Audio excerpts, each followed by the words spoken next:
నమస్తే ఫ్రెండ్స్, ఇది వచ్చేసి మాది జింజర్ అంటే మామిడల్లం మంది. చూడండి వెజిటేటివ్ గ్రోత్ ఎంత బాగుందో. ఇక్కడ అక్కడ అది మొత్తం మామిడల్లమే. విత్తనం కోసం మనం తెచ్చుకొని వేసుకోవడం జరిగింది. ఇప్పటికైతే చాలా బాగా గ్రోత్ ఉందండి. మనకి ఇది 8 months క్రాప్. అంటే ఇంకా కూడా అలాగ ఉంచేయచ్చండి. అంటే మనం 8 monthsకే తీయాలని ఏం లేదు. 8 months పైన అలాగ ఉంచేసినా కానీ కిందన ఆ ట్యూబర్ డెవలప్ అవుతూనే ఉంటుంది, ఆగేది ఏమి ఉండదు. మనకి ఎప్పుడు అవసరం మార్కెట్లో ప్రైస్ అనిపిస్తే అప్పుడు మనం తవ్వేసి సేల్ చేసేసుకోవచ్చు. ఇది మెయిన్గా వచ్చేసి మనకు ఫుడ్కి వెళ్తుంది, అంటే డైలీ కన్జంప్షన్లో కూడా యూజ్ చేసుకోవచ్చు. అలా అని మనం ఇది మామూలుగా ఊరగాయ అంటే జింజర్ అల్లం ఊరగాయ పెడతారు కదా, అలా దీన్ని వాడుకోవచ్చు. చాలా బాగుంటుంది, మ్యాంగో ఫ్లేవర్ ఉన్నట్లే ఉంటుంది. ఇది వచ్చేసి పసుపు జాతికి చెందినది. అంటే సేమ్ చూడ్డానికి పసుపు లాగే ఉంటుంది. ఇది చూడండి, ఇది జింజరు,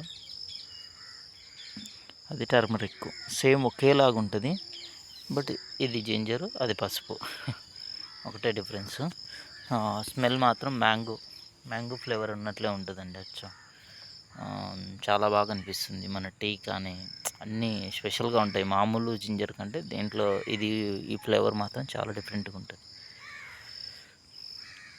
ఇది కూడా మేము కొత్తగానే చేస్తున్నాం ఫ్రెండ్స్. ఇప్పుడైతే మేమేమి దీంట్లో కెమికల్స్ ఏమి వాడింది కాదు, కంప్లీట్గా న్యాచురల్.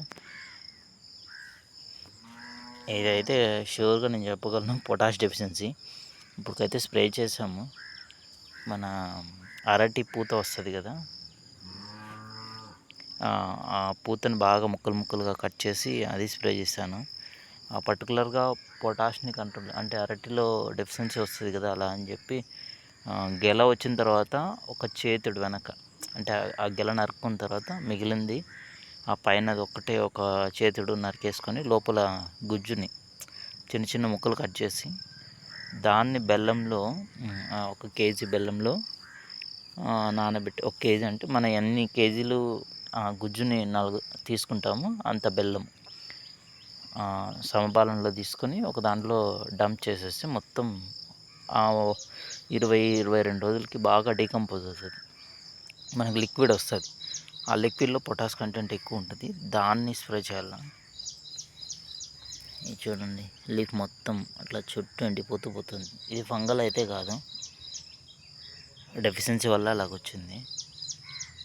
మనం అలా స్ప్రే చేస్తే కంట్రోల్ అవుతుంది. చెప్పాలంటే ఇప్పటివరకు ఏ స్ప్రే చేయలేదు, మాకు టైం కూడా కుదరలేదు. అందులో పప్పాయి కూడా వస్తుందండి, ఇప్పుడు హార్వెస్ట్ అవుతున్నాయి.